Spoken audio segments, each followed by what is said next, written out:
오늘은 본 주제는 예산안 문제이기 때문에 예산안 문제를 다뤄보겠습니다. 윤석열 정부가 내년 예산으로 지금 제출했던, 그래서 윤석열 정부가 무엇을 하고자 하는지, 어떤 것을 개혁하고자 하는지, 이런 주요 사업 부분에 대한 예산안이 대부분 삭감됐습니다. 상당 부분 중점 사업들이요. 그 첫 번째 주제로 원자력 발전소 기술 연구 개발과 관련된 예산 삭감 문제를 한번 논의해 보겠는데요. 민주당이 원자력 발전소 기술 연구 개발 사업 예산을 1,900억 원 가까이 삭감을 했습니다.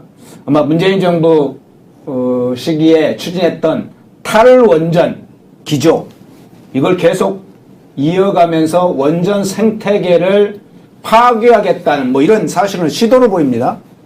일단은 이 말씀을 좀 드리고 싶어요. 우리나라 헌법 제57조는요, 그 정부 동의 없이 예산 금액을 증액하거나 새 비목을 설치할 수 없다라고 정확하게 명시하고 있습니다. 근데 지금 이제 이번 예산안 전국을 보면은 지금 거대 야당 민주당이 윤석열 정부의 정책 방향을 모두 무시하고 윤석열 이름만 들어가면 예산을 아예 전체 삭감해버린다거나, 그리고 전 문재인 정권의 예산들을 대려 증가시켜버린다거나 하는 진짜 폭거, 의회에서 일어날 수 없는 폭거의 형태들을 다 보이고 있다. 지금 예산 편성의 권한 자체를 정부에 준 것은 정부의 국정 운영 방향과 국정 운영 철학을 이 예산안에 녹이는 거거든요. 그렇죠. 네. 그럼 이게 가장 중요한 핵심 포인트입니다. 이 예산안에 윤석열 정부의 정책 방향과 철학이 담기는 것이고, 이 예산안이 제대로 편성돼야 국민이 투표로 인해서 뽑은 대통령의 국정 운영 방향이 실현된다라고 봐야 되는 것입니다. 이제 민주당에서 전체적으로 봤었을 때 윤석열 대통령이 하고자 하는 사업들은 전액 삭감을 해버린다거나, 그리고 기존의 문재인 정권의 사업들을 오히려 증액시킨다는 것은 결국에는 대선을 완벽하게 불복하고 있는 것이다. 네, 국민들께서 뽑은 대통령을 부정하고 있는 것이다. 이 이야기를 좀 전제로 하고 시작했으면 좋겠습니다. 탈원전 정책, 관계된 예산들에 대해서도 이제 말씀을 하셨었는데, 결국에는 문재인 정부 당시에 탈원전 정책을 완전히 복귀시키겠다. 라는 의미로 받아들여야 될 것 같습니다. 그렇죠. 사실 탈원전 정책 같은 경우에는 너무 많은 문제들이 있었습니다. 일단 대안도 없이 발전 효율이 높은 원전을 포기함으로 인해서요. 예. 태양광 발전업체로부터 지금 한국전력이 전기를 구매하고 있지 않습니까? 네. 이 단가만 해도 원전의 4배나 비쌉니다. 근데 이러는데 어떻게 한전이 적자가 안 나겠습니까? 예, 지금 수십 조의 적자가 났죠. 네. 예. 그리고 또 이뿐만이 아니라 탈원전 하겠다라고 하면서 태양광이네, 이런 지금 신재생 에너지네 하면서 지금 이 속에 얼마나 숱한 카르텔들이 지금 드러나고 있습니까? 네. 지금 이제 자파 태양광 카르텔의 보조금 독식만 해도 2,200건의 태양광 비리가 적발된 상황이고요. 네. 그리고 문재인 탈원전 대체로 인해서 이 장사를 했다라는 의혹들 줄줄이 계속 밝혀지고 있는 상황입니다. 또한 여기 지금 한전 같은 경우에도 임직원 최소 180여 명을 조사했었는데 배우자나 가족, 친지 등의 차명법인을 통해서 지금 태양광 업체를 설립하고 나서 이 수익들을 자기들이 불법적으로 이렇게 착복했다 하는 것들도 계속 밝혀지고 있는 상황이거든요. 예. 그래서 지금 이 부분을 민주당이 이러한 것들이 계속 밝혀짐에도 불구하고 뻔뻔하게 태양광 사업 관계된 것들을 대려 예산을 증폭 증가시키고 지금 여기에 윤석열 정부의 이 모든 것들을 감액시킨다 하는 것들은 이 카르텔을 정말로 제대로 확인하고 파봐야 될 문제이다. 여기에는 지금 어디까지 연루됐는지 알 수도 없다. 근데 이것을 파내려고 하면 우리 당 지지자들, 국민의힘 지지자나 지금 보수 지지자들, 그리고 문재인의 정권들에 반대했던 분들께서 국민의힘 니네 정권 찾아와서도 지금 뭐하고 있어라고 하는데요. 지금 정권 대통령이 우리가 되었음에도 불구하고 실질적인 모든 권한들을 민주당이 잡고 있는 상황입니다. 180 거대 야당이라는 이 행포를 지금 끝까지 부리고 있는데, 정말로 내년 총선에서 이것들을 바로 잡아야 민주당이 이때까지 했던 이러한 모든 숱한 비리들을 다 잡아낼 수 있을 것이고, 사법적 처리뿐만이 아니라 이에 대한 부당이득 환수까지도 모든 법적 조치를 다 해야 될 것이다 라고 보여집니다. 네. 원전 분야는 사실은 세계에서 미국, 프랑스와 함께 사실 탑3에 들어가는 아유, 그럼요. 최고의 경쟁력 있는 분야 아닙니까? 네. 그런 분야라 원전 분야의 생태계를 완전히 파괴하겠다는 아주 이제 깊은 저의가 있는 것 같아요. 여기에 지금 말씀하신 것처럼 탈원전, 태양광 카르텔, 네. 이권 카르텔이 지금 깊이 작동하고 있다는 것이죠. 우리가 대선 한참 전이죠. 2021대 총선 전에도 제가 이 문제들을 사실 제가 이 스피커가 약해서 크게는 못했지만은 이 조명 쪽, 태양광 쪽의 비리가 엄청나게 많을 것이라는 걸 계속해서 이야기는 했었어요. 근데 이쪽 구조가 다른 산업에 대해서 입찰 구조가 굉장히 비리가 많이 나올 수밖에 없는 구조를 가지고 있습니다. 네, 그리고 지금 이제 문재인 정권이 탈원전 정책을 추진하고 태양광 산업을 밀어붙이고, 그리고 이제 조명 쪽 관계된 것들도 밀어붙일 때 조국 사태 같은 것들이요. 이때 이쪽에서 분명히 어떠한 카르텔이나 그리고 게이트들이 형성돼 있을 것이다. 이건 불법 게이트가 형성돼 있을 것이다라는 주장들을 많이 했었었는데요. 네. 지금 이 부분에 대해서 지금은 쉽게 손댈 수 없을 정도의 카르텔이 권력형 카르텔이 이건 형성돼 있다라고 봐야지 되는 것입니다.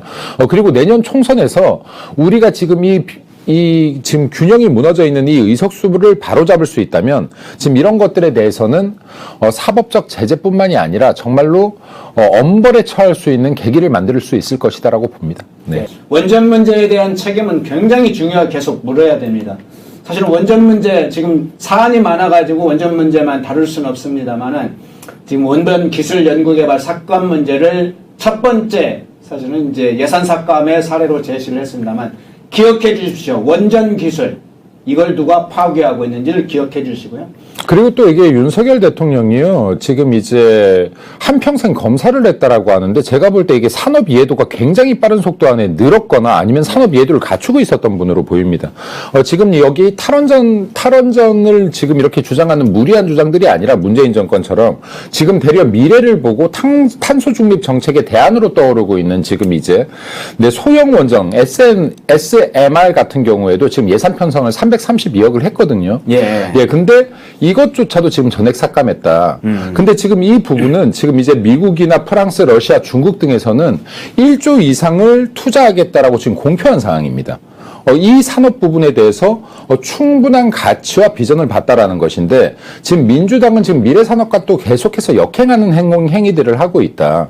지금 민주당이 하고 있는 것은 비단 단순하게 예산 발목을 잡는 것을 넘어서 대한민국 미래와 산업 발전의 발목을 잡고 있다는 것도 여러분들께서 알고 계시면 좋을 것 같습니다. 네. 전몰, 순직, 군경의 미성년 자녀, 그러니까 유족이라고 할 수 있죠. 이들을 대상으로 하는 히어로즈 패밀리 사업 예산을 전액 삭감했습니다. 나라와 국민의 생명을 지키기 위해서 희생된 그 가족, 유족들은 사실은 우리가 지켜줘야 되는 거 아닙니까? 아유, 그럼요. 지금 여기 전몰 순직 군경들 같은 경우에 예산이 많이 편성된 것도 아닙니다. 이 자녀들을 위한 예산 자체가 6억 정도입니다. 예. 네. 근데 지금 그 나라가 앞으로 어떻게 발전하고 그리고 국가에 대한 애국심을 국민들이 갖는가 하는 부분에서는요, 국가를 위해 희생한 분들에 대한 처우가 어떠하냐가 굉장히 큰 영향을 미칩니다. 근데 대한민국을 위해서 정말 희생했던 군인과 경찰들에 대한 자녀들을 지원하겠다라는 예산 6억까지도 전액 삭감했다 하는 것은 민주당이 어떠한 정신머리를 갖고 있는지 보여준다. 라고 할 것 같습니다. 지금 실제로 그 제대군인 사회 복귀 지원 사업 중에서도 보훈문화 컨텐츠 제작 지원 사업 114억 중에 81억을 또 삭감시켰고요. 네. 그리고 보훈문화 조성 사업 135억 중에서 11억도 또 민주당이 삭감시켰습니다. 실제 민주화 유공자녀들에게 온갖 혜택을 다 주자고 하는 민주당이거든요. 네. 지금 유공자 예우법까지도 만들어서 이게 일각에서는 현대판 음서제다 하는 비판이 나옴에도 불구하고 이러한 법들을 밀어붙이고 있고, 그리고 하다못해 지금 동학운동 유공자까지 만들자는 민주당 아닙니까? 네, 그들 이름으로 부르면 가부농민전쟁이라고 부르는데 사실은 그 명칭도 정확하지 않습니다. 동학난이라고 해요. 동학난. 네, 동학난, 진짜 동학난의 유공자까지도 만들자라고 하는 것이고, 그리고 대한민국에서 사고사로 죽은 사람들까지도 어떻게든 간에 보상을 하자라는 민주당인데 왜 유독 대한민국 6.25 전쟁을 기점으로 해서 대한민국을 위해서 순직한 분들, 희생한 군인과 경찰에 대해서는 보상을 이렇게까지 미루는 것은 도대체 이 이유가 뭔지를 묻고 싶습니다. 네. 왜 6.25 전쟁, 우리나라 역사에, 대한민국 역사에서 가장 가까웠고 우리나라의 수많은 군인들, 수많은 국민들을 희생시켰던 6.25 전쟁에서 정말 피를 흘리면서 희생해서 이 나라를 지켰던 군인들과 경찰들의 자녀들에 대해서는 왜 이러는 겁니까 도대체? 네. 네. 보훈이나 안보 문제에 대해서는 사실은 민주당이 그런 문제가 나올 때마다 히스테리적 반응을 보여요. 그게 이제 긴 뿌리로 찾아가면 6.25 전쟁 전부터 있습니다만 6.25 전쟁 때 박헌영이 스탈린을 찾아가서 20만 명이 봉기할 것이다 이런 얘기 하지 않습니까? 네. 그 긴 역사, 남로당의 긴 역사, 그리고 자신의 역사적 정체성을 공산주의와 북한에서 찾는 그 좌파들의 긴 역사 속에서 보훈과 안보는 그들에게는 적대의식이 자리 잡은 거 아닐까요? 지금 이거는 방금 말씀하셨던 것처럼 보훈과 안보에 대한 적대의식이라고 뻔히는 해석되지 않는다. 네, 그래서 지금 이 부분들도 제가 볼 때는 이제는 이게 사상이나 이념을 떠나야 된다고 하는데 어떻게 이거 사상과 이념을 떠납니까? 대한민국 지금 근간을 흔드는 자들이 민주당의 국회의원들 중에서 너무 많다라고 보여집니다. 이거 진짜로 국회의원들 같은 경우는 제가 볼 때는 이게 이념과 이런 사상들을 이제 떠나자가 아니라 이거 시험 보고 뽑아야 됩니다. 네, 그렇지 않습니까? 이거 지금 위험한 발상을 가진 자들이 너무나 대한민국 국회에 많이 있다로도 판단할 수 있을 것 같습니다. 사실은 저도 장교 출신이다 보니까요. 네. 이렇게 보훈 분야에 대해서 이렇게 지금 각박하게 구는 민주당 얘기가 나오면 좀 흥분합니다. 그래서 제가 톤이 좀 높아졌는데 죄송합니다.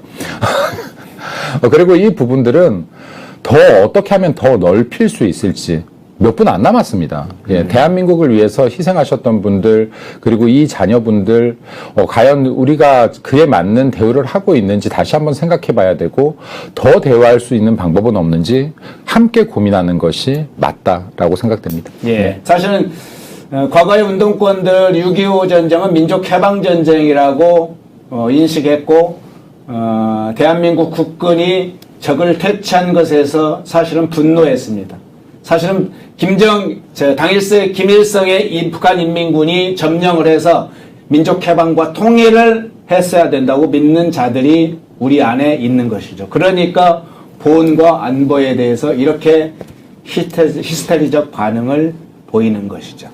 마약과 관련된 마약 특수활동비 예산 삭감 문제도 한번 세 번째로 다뤄보겠습니다. 법무부가 마약 수사 예산을 제출했는데 그 예산 중에 마약 수사에 필요한 특수활동비 22억 7천만 원을 민주당이 전액 삭감을 했습니다. 이런 수사 지금 방해책동 아닙니까? 방금 그 앵커님께서 2억 7,500 얘기하시기 전에 20이라고 했다가 2억 7,500이라고 하시던데 네. 지금 우리가 2억 7,500인 거 알면서도 지금 설마 이렇게 작을까 하니까 계속 설마 2억 대는 아니겠지 하고 저도 간혹 가다가 20 이렇게 나오는데 네. 마약 특수활동비가 2억 7,500입니다. 네, 근데 이것까지 전액 삭감하겠다. 지난 문재인 정권에서요, 마약을 대한민국에 얼마나 이 청정국가 대한민국에 마약을 얼마나 많이 확산을 시켰습니까? 문재인 정권 당시에 마약 수사 컨트롤 타워인 대검 강력부를 일단 폐지시켰었습니다. 그리고 검수완박으로 대검찰청 마약범죄 모니터링도 전면 중단됐습니다. 이거 지금 마약을 확산시키겠다라는 거랑 똑같은 소리 한 겁니다. 네. 그리고 이제는 지금 마약 특수활동비 2.75억 2억 7,500만 원조차도 삭감시키겠다. 이 과정에서 홍익표 지금 원내대표, 민주당 원내대표는 이런 말도 했습니다. 마약 특활비 한 10억 드리면 근절시킬 수 있어요? 이게 마약 특활비 10억을 줘서 마약이 유통률을 1%라도 줄일 수 있으면 10억 줘야죠. 그렇죠. 20억 줘서 1% 줄일 수 있으면 줘야죠, 당연히. 이게 마약이 확산된다는 것은 대한민국 미래를 죽이겠다는 거랑 똑같은 것입니다. 이 정도의 발상을 가진 사람들이 지금 거대 야당의 원내대표를 하고 있는 겁니다. 네. 네. 그리고 지금 마약 사범이 문재인 정권 다시 지난 5년 당시에 마약 사범만 30%가 늘었습니다. 30%. 이 중에 10대 청소년 마약 사범이 무려 3배나 급증했습니다. 10대들이 마약을 하는 걸 넘어서 지금 마약을 유통하고 판매하는 지금 이 사범들이 되어 있다는 거. 지금 이런 것들도 지금 얼마나 큰 문제이냐. 지금 대한민국의 여중생이 마약을 휴대폰으로 주문하면 40분 내에 받아서 마약을 할 수 있고, 마약 지금 피자 한 판까지 시면 중고생들이 마약을 접할 수 있고, 이게 지금 대한민국의 현실이 되어 있습니다. 학원가에 마약이 유통되고 학교에 유통되고 하물며 군대에까지도 지금 마약이 유통되고 있는 상황입니다. 대한민국이 작은 땅덩어리에서요, 이 마약 유통을 빠르게 막아내지 못한다면 정말 미국에서 여러분들께서 많이 보셨겠지만은 좀비의 도시가 될 수도 있는 겁니다. 어떠한 문제보다도 심각하게 받아들여야 될 지금 마약 문제를, 민주당의 태도를 보면 진짜로 전에 제가 한번 말했지만 누아르 영화처럼 정치권까지 마약에 연계가 돼 있는 것이 아니냐는 합리적인 의심도 나올 수 있을 것 같다라는 생각이 듭니다. 네, 혹시 안 보신 분들은 유튜브에서 미국 마약 좀비 거리라고 한번 쳐보시면요, 여기 사람들이 아닌 정말 영화에서나 보는 좀비 도시가 되어 있습니다. 이거는 국가가 손을 쓸 수가 없습니다. 그 단계까지 가면 미국의 경찰들도 이제 이거는 어떻게 하질 못해서 방관하고 있는 상황입니다. 근데요, 우리나라 같은 경우는 미국 한 주 크기예요. 네, 정말로 이게 빠른 속도로 퍼져서 그걸 청소년 중심으로 퍼진다라고 하면 대한민국 미래가 정말 없다라고 봐야지 맞는 것입니다. 그럼에도 불구하고 황운하 의원 같은 사람들은 마약이 5년 사이에 고작 5배뿐이 안 늘었다라는 이런 망언을 퍼붓고 있고요. 네, 그리고 안민석 의원 같은 경우는 연예인 마약 수사 기획 수사 아니냐 이딴 소리를 하고 있습니다. 이런 국회의원들은 지금 국회의원 자질을 넘어서 정말 대한민국 국민으로서의 자격조차 없는 사람들이다. 네, 이런 사람들을 지금 어떠한 이런 발언에 대해서 처벌조차도 그리고 경고조차도 하고 있지 않는 민주당은 정말로 반성을 해야 될 뿐만이 아니라 이 마약 수사에 대해서도 더 철저히 파서 혹시라도 행여라도 대한민국 정치권과 손 닿아 있는 곳은 없는지까지도 저는 조사를 해야 된다라고 보고 있습니다. 네, 다음은 청년 문제를 좀 한번 다뤄볼게요. 윤 정부에서 지금 이제 청년 일자리 대책 예산으로요, 청년들이 프로그램을 이수하고 나서 3개월간 근속을 하면 인센티브를 주는 이런 예산입니다. 지금 이 예산 자체를 민주당이 2,300억 전액 삭감을 했습니다. 별로 필요 없는, 효과 없는 정책 같다라고 하면서, 그러면서 문재인 정권 당시 청년 내일 채용 공제가 훨씬 더 효과적인 정책이다 하면서 이거를 대려 증액을 시켰죠. 이 정신 나간 사람들 아닙니까? 아니, 제가 민주당이 너무 뻔뻔하다는 게, 본인들도 신문 한 번만 검색해 보면요, 문재인 정권 당시에 얼마나 청년들의 이 일자리난이 심각했고, 그리고 이 청년 문제들을 전혀 해결을 하지 못했다라는 것을 본인들도 신문만 검색하면 이게 부끄러워서 하지도 못할 얘기입니다. 정부에게 예산 편성권을 주는 것은, 네, 이게 정부의 국정 운영 철학과도 연결되고 방향과도 연결이 되는 것입니다. 그럼 지금 현재 윤석열 정부가 청년의 실업난을 해결해보기 위해서 정책을 짰는데, 아니야, 이거 현실성 없어 보여. 지난 실패했던 문재인 정권의 정책이 훨씬 더 훌륭한 정책이니까 여기에 예산을 더 쏟아부어 라고 하고 있는 겁니다. 네, 이것 자체가 말이 안 되는 소리를 하고 있다. 네, 그리고요, 여기 아까 청년 문제에 대해서 얘기했는데, 청년 문제를 정말로 단편적으로 바라봐서는 안 됩니다. 청년 문제를 하나로 규정해서도 안 됩니다. 청년 문제는 굉장히 많은 문제들이 연계되어 있는 것들이거든요. 주택 문제와도 연계되어 있고, 경제 문제와도 연계되어 있고, 실업 문제와도 연계가 되어 있습니다. 그리고 창업 정책과도 연계가 되어 있습니다. 그럼 여러 가지 문제들이 연계가 되어 있는데, 중요한 것은 실업을 해결할 수 있는 것은 하나뿐이 없습니다. 기업입니다. 네. 지금 대한민국에서도 중소기업, 중견기업들이 지금 대한민국 실업의 80%를 해결하고 있고요. 현재 상황이 그렇습니다. 네, 그러면 이게 어떻게 하면 이 중견기업, 중소기업들의 일자리를 더 양질의 일자리로 만들어낼 것이냐 하는 것들은 결국에는 기업의 환경이 좋아져야 되는 겁니다. 근데 이것을 지금 국가가 인위적으로 하는 것도 문제이지만, 문재인 정권 당시에 특히 이게 심했지 않습니까? 국가가 실업을 해결할 수 있다라고 믿었던 게 문재인 정권입니다. 그리고 여기에서 어마어마한 예산을 퍼부었지만 실업 문제 전혀 해결하지 못했습니다. 더 심각하게 만들었습니다. 근데 그때 당시의 정책이 옳으니 여기에 예산을 확대하고, 윤석열 정권의 정책은 시도도 하지 말라는 얘기입니다. 네. 이러한 부분들에 대해서 좀 민주당의 반성이 필요하지만 민주당은 어차피 반성하지 않을 종자들이니까요. 죄송합니다. 발언이. 민주당은 어차피 반성하지 않는 집단이니까요. 네. 여기에 내년에 정말 총선을 통해서 민주당에 대해서 국민들이 엄중한 심판을 해야 된다라고 생각합니다. 네. 방통위원회에서 지금 가짜뉴스와 관련해서 지금 대응체제를 갖추고 있죠. 그래서 방통위에서 예산, 내년 총선 때 특히 극성을 부릴 여론조작, 가짜뉴스 뭐 이런 것에 관련해서 좀 예산을 책정을 해서 민주주의 기본체제, 선거의 기본체제를 지키기 위해서는 뭔가 국회 차원의 예산안이 통과가 돼야 된다 이런 입장으로 방통위에서 예산을 책정을 했습니다. 이것도 다 감액을 했습니다. 이 얘기는 정부가 편성한 방통위의 예산 중에서 가짜뉴스 규제 관련 46억도 지금 전액 삭감을 민주당이 했죠. 네. 근데 지금 민주당이 방송 얘기가 나올 때마다 하는 것이 언론의 자유 탄압입니다. 네. 민주주의는요, 자유민주주의의 자유와 방임을 명확하게 구분하고 있습니다. 네. 자유를 가장해서 더 많은 국민들, 더 많은 시민들의 또 다른 자유를 억압하고 또 다른 권리를 억압하는 것은 더 이상 자유가 아닙니다. 네.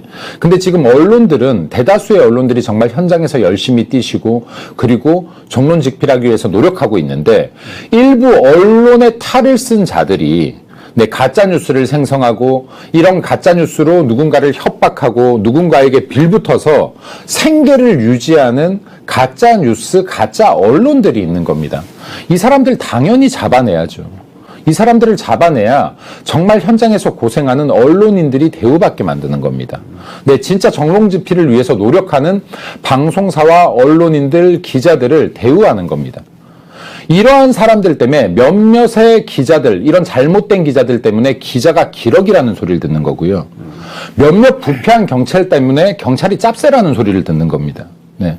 그럼 이러한 집단들의 썩은 부위를 도려내는 것이 당연히 맞죠. 그 가짜뉴스가 지금 우리가 추정하는 것이 아니라 사실로 밝혀지고 있는 것 아닙니까? 네. 지난 대선에서도 가짜뉴스가 작용했었고, 그 숱한 가짜뉴스들이 국민을 얼마나 호도하고 선거에 영향을 미치고 있는지 지금 우리들이 이 가정들을 보고 있지 않습니까? 네. 당연히 가짜뉴스 잡아야죠. 저는 46억 분이 편성 안 했다는 것에 놀랐습니다. 더 편성해야죠. 더 편성해서 더 잡아내야죠, 이거. 네.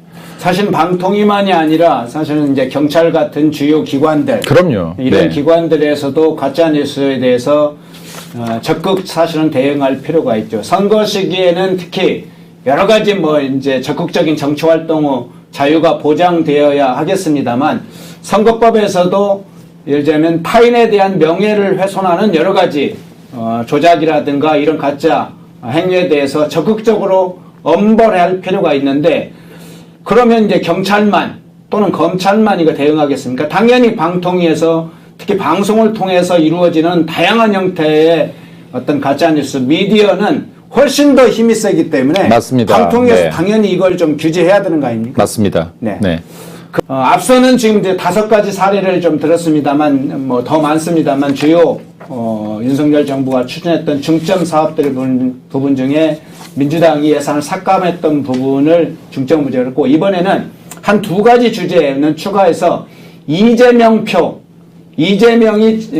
좀 하고 싶어하는 그런 예산을 증액했던 부분을 좀 살펴보겠습니다. 첫 번째가 지역화폐. 네네. 예, 뭐 지역사랑 상품권으로 형태로 지금 이름이 붙여져서 사업 예산이 진행되고 있습니다만 사활을 걸고 이 예산을 증액하려고 하는 그 이유는 또 무엇일까도 의심스러워요. 2가지 측면에서 보입니다. 첫 번째로는 이 지역화폐 같은 경우가 코로나 위기 상황에서 소상공인 보호 차원 그리고 이제 소비 촉진 차원에서 문재인 정부가 국가 재정을 약간 기형적으로 지출하는 과정에서 지금 이제 이게 국가 지원이 시작된 겁니다. 네.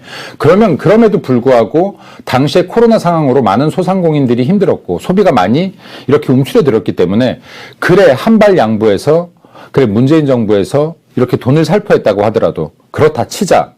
라고 하겠습니다. 그러면 지금 이제 이게 대한민국의 이 부채가 지금 지금 이렇게까지 증가 천조 시대를 맞이한 지금에서 이제 이 부분들을 당연히 원상 복귀를 시켜야 될 거 아닙니까? 네. 그리고 지역 화폐 같은 경우는 방금 앵커님께서 말씀하셨다시피 관련법상의 발행 주체가 엄연하게 지자체입니다. 예. 이게 국가가 의무적으로 국비를 투입할 사안 자체가 아닌 겁니다. 네, 그럼에도 불구하고 지금 민주당에서 이 지역 화폐 사업에 대해서 어마어마한 예산을 더 쏟아붓겠다라고 하는 것인데요. 여기에는 두 가지 이유가 있다고 봅니다. 첫 번째는 이재명의 브랜드화, 이재명 하면 지역 화폐. 네. 이것을 만들겠다라는 정치적 목적이 있을 것으로 보이고요.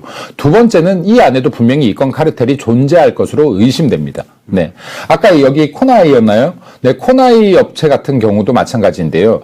이게 결국에는 일종의 채권 아니겠습니까? 지금 이거. 네. 근데 이것을 만들어내고 찍어내고 유통시키는 과정에서 분명히 이건 역시도 이미 건들 수 없는 지역의 카르텔이 존재할 것이다. 모든 지역이 그렇다는 건 아니지만은 최소한 이재명이 만들어낸 지역 화폐에선 그러할 것이다라고 추정됩니다. 네. 그런데 지금 이러한 혐의들이 너무나 많아요, 사실은. 여기 이재명 대표가 지금 밝혀지고 수사 중이고 재판 중인 혐의도 많지만 아직 건들지 못한 혐의도 너무나 많습니다. 그렇기 때문에 이재명 대표가 본인의 사법 리스크에 대한 이 방탄행위에 정말 사활을 거는 것이고요. 어떻게든 간에 국회의원이 되려고 하고 어떻게든 간에 당대표직을 유지하려고 하고 있는 것입니다. 그래서 이러한 부분들에 대해서도 정말 이건 여와 야를 떠나서 지금 이재명 대표가 가지고 있는 이런 숱한 사법 리스크와 각종 혐의들 그리고 의혹까지 포함한다면 이게 만약에 이 중 어떠한 하나라도 사실로 밝혀진다면요. 이거는 여와 야를 떠나서 정치인을 떠나서 이런 사람들이 대한민국의 어떠한 정책이든 국민의 위에 서는 행위가 절대로 일어나서는 안 될 것이다. 네. 그래서 제가 계속 이 결론은 이걸로 도달하는데요. 내년 총선에서 정말 옳은 판단으로 이러한 모든 것들을 심판할 수 있는 기회가 주어져야 된다고 생각됩니다. 네. 지난번에 지역화폐 이야기를 하다가 갑자기 이재명이 경제성장률 3%까지 이야기를 했습니다. 근데 택도 없는 경제를 정말 모르는 바보 같은 소리죠. 네. 아까 말씀드렸다시피 코로나 전국에서 소상공인들의 상권 활성화를 위해서 지금 이게 지역화폐가 최초에 이렇게 도입된 거 아닙니까? 지금 활성화되고 국비가 지원된 것인데 실제로는 목적과 달리 뭐 종합병원이나 주유소, 학원 등에서 사용된 비율만도 25% 이상입니다. 네. 아, 지금 근데 이 주유소, 학원 이런 건 필수적인 원래 사용하는 사용처가 아니었죠. 그 돈이기 때문에 사실 지역화폐를 통해서 경제 활성화 소비 촉진의 효과가 없는 것이죠. 없는 것이죠. 사실. 그러니까 지역화폐를 줬다라고 해서 안 갈 병원을 간다던가 안 넣을 기름을 넣는다거나 네, 그리고 앙분의 학원을 보내는 게 아니지 않습니까? 이거는 정말로 소상공인들의 활성화를 위해서 줬던 지역화폐이기 때문에 그러면 안 갈 외식을 하고 친구와 안 먹을 맥주 한 잔을 마시고 하라고 준 겁니다. 그래야지 소상공인들 골목 상권이 활성화가 되는 것인데 실제로는 필수 생활비에 사용되어졌다. 그러면 이게 이 지역 화폐를 받은 국민들의 이 생활비에는 지원이 됐을지 모르나 소상공인이나 골목 상권 활성화에는 전혀 도움을 주지 못했다. 로 해석하는 것이 맞겠죠. 네. 네. 간단하게 이제 요 지역화폐와 함께 사망금 관련 예산도 한번 짧게 좀 살펴보겠습니다. 지금 새만금을 표면상으로 내세우는 건 그냥 정치적 레토릭에 지나지 않는다. 구호에 지나지 않는다. 이 사람들이 지금 새만금을 진짜로 개발시킬 생각이 있었으면 지금 저렇게 방치하고 있지 않는다. 라고 판단이 되고요. 그리고 지금 그럼에도 불구하고 여기에서 계속 예산을 투입하고 있는 것은 지난번 잼버리에서 봤다시피요. 잼버리 예산 사용처부터 조사한 후에 이런 이야기 하길 바랍니다. 잼버리 예산 중에 정말 상당수가 제대로 집행이 되지도 않았거니와 아까 앵커님께서 말씀하셨던 것처럼 잼버리가 이미 행사가 끝났는데도 불구하고 공사 공정이 절반도 진행되지 않은 것들도 많았습니다. 이 예산 도대체 어디에 쓰인 겁니까?